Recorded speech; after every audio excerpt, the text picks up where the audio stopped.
dài vô nó mới chịu. Hiện tại bây giờ là 12 giờ khuya. Rồi mà tiếng lên lộn gì nó kèm mình tiếng lên tiếp mà tiếng lên nữa không nào. Bây giờ 12 giờ khuya là ở nhà tôi không coi đá banh, nên là tôi phải tự chế mì.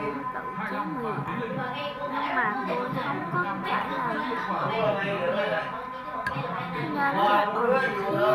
mấy bạn không cảm thấy nhà tôi đang coi đá banh, các bạn không cảm gì, không cảm đã hòa nhập rất nhanh, đã ghi bàn và chúng ta sẽ chờ đợi tiếp theo từ Nguyễn Xuân Son ở tuần phá và đến trận đấu sau đó.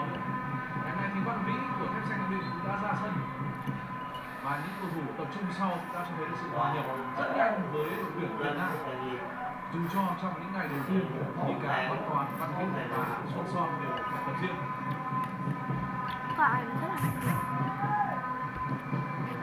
Phút thứ 70, chúng ta đang dẫn 3 bàn. Yếu số bàn thắng bàn bại sẽ là một trong những yếu tố để xếp hạng.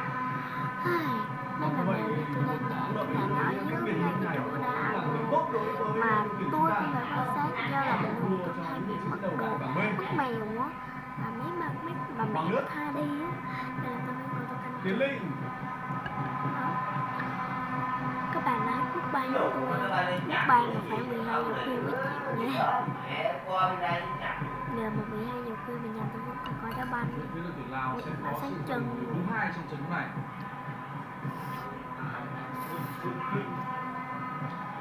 Có sân ở phía đội tuyển nào là số 23 Phan Tháp Hưng.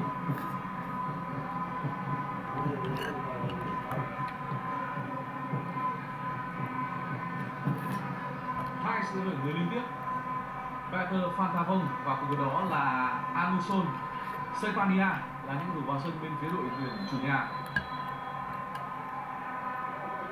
Trời tôi nói nha, nó đói mà quốc ban là 12 giờ khuya nghe tiếng nó ngon gì đâu trời. Người sân là số 6 Chathan Visay. Nên là nhà tôi đang coi đá banh nha. Và cùng đó là cầu thủ mang áo số 10. Nếu mà mấy bạn mà nghe được thì thông cảm giùm nha.